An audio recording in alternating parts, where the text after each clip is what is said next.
student ɗinmu da zaka ga mutum ya fara koyan trading na forex yau sai ka gaji ya canja wa pejinsa suna ya koma misali Mus'ab FX ko Muhammad Sagir FX ko na Ringim FX ko Lawali FX ko ma wane ne FX kun gane zaka ga wani yana cewa kai yaushe ma ka fara hadda zaka sa FX din nan ya it's very good ku dinga saka wannan suna.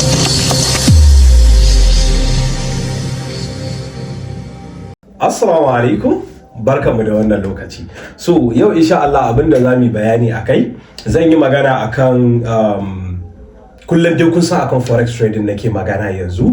So today din ma insha Allah we are going to discuss about forex trading. So abinda nake so mutane mu ƙara fuskanta game da forex trading shine wasu zaka ji suna cewa kamar forex trading gambling ne ko wani abu makamancin haka. A'a, gambling idan ka dauki gambling misali caca kenan a Hausance ko idan ka dauki caca yanda ake yin caca zaka ga cewa kawai guessing ake ko so ita ce mun san da yadda caca take ka sa kuɗi wane ya sa kuɗi ku caca ya abu kaza zai kaza in bai kaza ba da dai wasu ma'anoni da malamai suka ba wa caca wanda in ka je ka bibiya zaka san me ake nufi da caca. So abinda nake so in gaya mana a nan gudu shine forex ba caca. Yes. Menene a cikin forex? Abinda yake a cikin forex shine it is all about what we call a strategy, patience and risk management. Wa'annan abubuwan dolanka ko ka ki ko ka so sai ka iya su sannan zaka koyi forex trading. Sannan abu ne da yake daukan lokaci, ya dauke mu lokaci, ya dauki wasu mu lokaci da suke yi suka iya suka koya har suke koyar da wani. So bayan da za a yanzu misali ka ce zaka shiga cikin forex trading yau kuma a ce yau ka iya ko gobe ko wata uku ko wata biyar ko wata shida ba fa za ka iya ba. A'a, classes din mu misali da muke yi na forex trading mu ce sati shida wata ɗaya da sauransu dora ka muke akan hanya mu dora wa zuciyarka san abin da ake yi dan kai kuma me ya rage naka ka tafi ka je ka koya har ka iya. Kamar misali idan muka duba akwai wasu abubuwa guda shida da Imam Ash-Shafi'i Allah ya masa rahama ya lissafa ya ce duk wani ɗalibi da yake son ya nazarci wani abu ko ya lazamci wani abu to dole sai ya bi wa'annan abubuwa. Su ne irin su misali a ce ya zama da cewa kana da kaifin basira, a ce ɗalibi is intelligent. So wannan kaifin basirar kana kokarin kai understanding abin da ake koya maka, in an koya ma kana ganewa, in ka gane kana practicing. Sannan kuma ya zama da cewa kana da health abinda suke cewa kamar mu ce passion, kana da strong passion akai. Ni yanzu I'm a forex trader for almost 10 years, a decade. Kamar let's say shekara ɗaya ne ba a cika shekara 10 ko wani abu makamancin haka. So akwai wanda shekararsa 6 yana yi wannan abin fa yake yi, yau in ya koyi wannan abin ya wuce shi, gobe in ya je ya ƙara koyi wani ya wuce shi, jibi in ya je ya ƙara koyi wani ya ƙara wuce shi. Sannan akwai abin da suke cewa ijtihad shine zamana cewa kana da compassion da kuma hard work, kana haɗa hard work ɗinka da effort da sauransu. Yau ka je wajen malaminka ya koya maka abubuwa, ka saka hard working, ka saka consistency, ka iya wannan abin. So ana son ɗalibi ya nazarci wa'annan abubuwa kafin ma ya samu wannan ilimin da yake so ya samu. Abu na hudu shine wannan bulgha, shine kamar resources da kuma means of abubuwa. Bayan da zai a ce baka da resources zaka koya abu ba zai taɓa yiwa ba. Wannan resources din shine ka neme su, akwai online free, ka siye su, means of wannan abubuwan ka siya. Kamar yadda zaka ji malamai suna faɗa cikin resources ɗin irin ka tashi daga Kano ka tafi Kaduna don koyon wani ilimi, ka tashi daga Jos ka tafi Lagos, ka tashi daga Anambra ka tafi Ibadan, ka tashi daga Kano ka tafi Malaysia ko dai ma ina ne.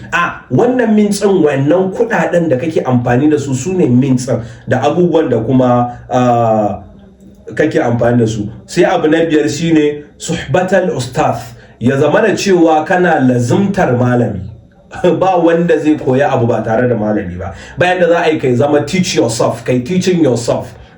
Ba abu ne da ake teach yourself ba, kana bukatar mentor. Yanzu alal misali mu dauki hadisai da malaman mu suke karanta mana, za mu je gaban malami misali kamar malamin mu Sheikh Sufyan Ibrahim, za mu je mu zauna zai koya mana Umdatul Ahkam, zai koya mana Bulugul Maram, zai karanta mana Muwadda ta Imam Malik, zai koya mana gasunan da sauran littattafai su iziya da sauransu. Kaga me idan yanzu misali kawai dan ka dan iya hada bakin ka zaka zo ka dauko littafi ka zauna ka buɗa ka karanta da kanka zaka karanta kai abin da malamai suke cewa ban gishiri in baka manda, haka ne, ma'ana wannan kalmar larabci ce, waccan kuma kalmar hausa ce, ka fassara nan ka fassara nan. Kamar misali ɗazu ina cin wani karatun Sheikh Jafar Mahmud Adam rahimahullah yake kawo wani misali a cikin suratul ma'ida, a cikin ina tunanin aya ta 44 ne zuwa ta 47 in ban manta ba, ya kawo wani misali a cikin maganar kisasi, duk wanda ya kashe mutum a kashe shi, ya kaza a cire mai hanci, a cire mai kunne ko a cire mai haƙori. Misalin da ya kawo da na rike kwarai da gaske shine, yanzu idan ka zo ka ce in ka cire al'aini bil ain wasinni bis sinniti wal kaza wal kaza, in ka kawo su kana nufin in mutum ya cire kunne a cire mai kunne, in ya kashe a kashe shi, amma ne baka yi bayani dinsa yanda mutane za su gane to me ma ya jawo kawai mutum dan ya cire kunne a cire masa. So wa'annan abubuwan su ake bukata in ka je wajen malamai zai buɗa maka. Magana muke ta forex trading ba wa'ancan maganganun ba, muhalli shahid nake kamana saboda mu fuskanci abin cewa dolan ka in za ka yi fa sai kana da malami.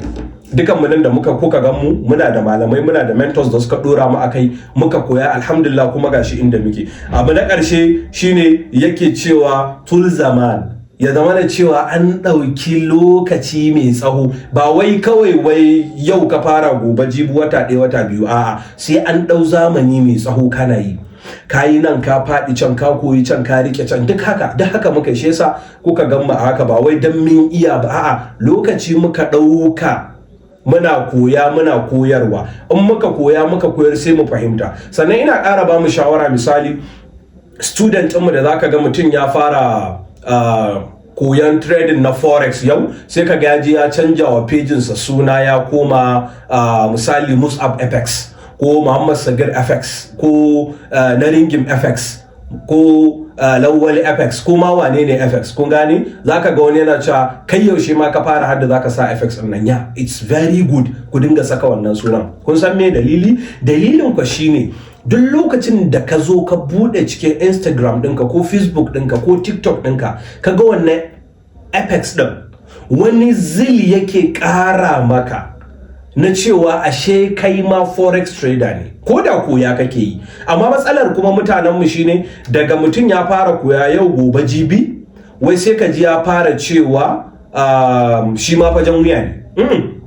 Ba haka, ko ka fito kana rigima da mutane a social media akan dan wani abu da ka sani, shi ilimi kogi ne, mun gane. Duk lokacin da wani ya faɗi wata magana, idan baka fuskance ta ba, in baka da lambar sa, zo cikin comment section dinsa yi masa magana da Allah, wani ka ce kaza, me kake nufi da kaza din nan, mun gane. So wannan kaza din zai zauna ya maka bayani sosai da sosai. In ya maka bayani zaka fahimta kuma zaka gane ina ya dosa. In ka ga yana kan kuskure sai ka ce to wani kaza din nan fa da nake gani ba kaza bane, kamata ya a ce ya zama kaza da kaza da kaza da kaza. So sai ka ga me kun fuskanci juna da sauransu. Yanzu kamar lokacin da ne magana akan leverage da gold, Allah ya saka wani abokina da alkhairi, lokacin ba abokina bane, yanzu mun zama abokai, wani mahir ya zo ya biyo ni ta WhatsApp ya ce na ga bidiyo ɗinka kana magana akan leverage, kana magana akan gold haramun ne da sauransu. Na ce to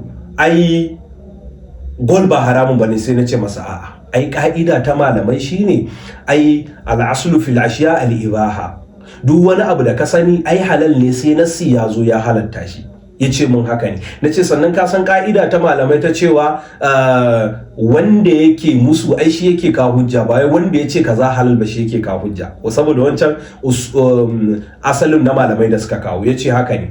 Muka fara tattauna da shi, wallahi na ƙari da shi mutuƙa da yawa, ya tuttura mun wasu littattafai na manyan malamai, ina jin su Shaukani ne ko da su Imamul wane ne, na manta sunansa, da ya tura min littattafan su kwarai da gaske, na tasirantu da shi. Amma ne gaba ɗayan mu a ƙarshe ya fahimci ina na dosa, shi ma na fahimci ina ya dosa, amma har yanzu ni ban sauka akan magana ta cewa gold haramun bane, shi ba gobe sauka akan magana ta cewa gold halal bane dai, wallahu ta'ala alam. So dan haka abin da nake so ku gane shine, idan ka ga mutum yana faɗan wani abu da bai ma ba, kaka against ɗinsa direct. idan na ilimi ne a wani na zo mu tattauna da kai. Akwai tattauna da muka yi da su Abdul MD, su Dan Amana, su Amir BNB, su Sadiq, duk mun tattauna da su, da wani ba zan manta wane ne ba, mun tattauna da su sosai da sosai.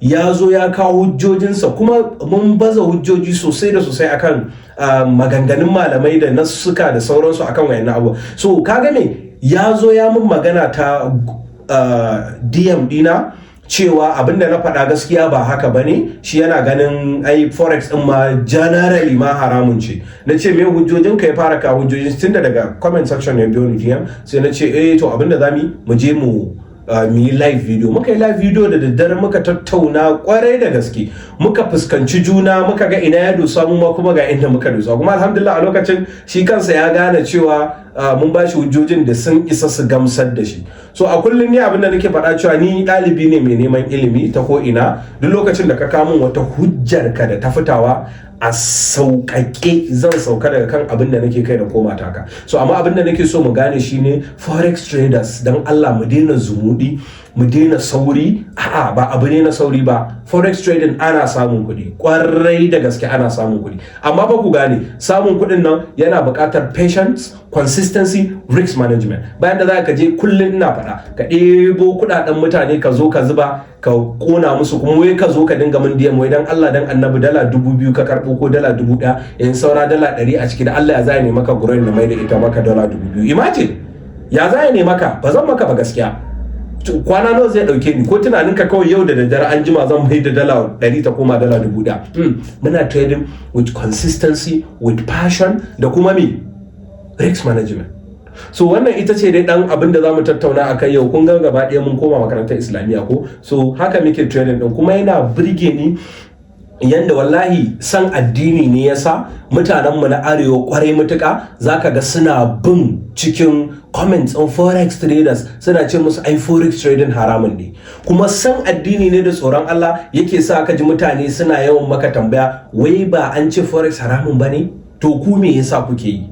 Mun gane ai. So dan haka ku daina judging mutane dan sun muku wannan tambayar. A'a, tsoron Allah da san addini da san gujewa haramun shi yasa suke wannan tambayar. So insha Allah za mu tsaya a nan gurin, wanda da izinin Allah za mu dinga ka irin wayannan abubuwan don mu wayar da kanmu gaba ɗaya, mu ƙara understanding. So duk abin da na faɗa na daidai Allah ya sani daga Allah ne, wanda kuma yake ba da daidai ba so daga ni ne. Allah ya yafe mu. Ma'assalam.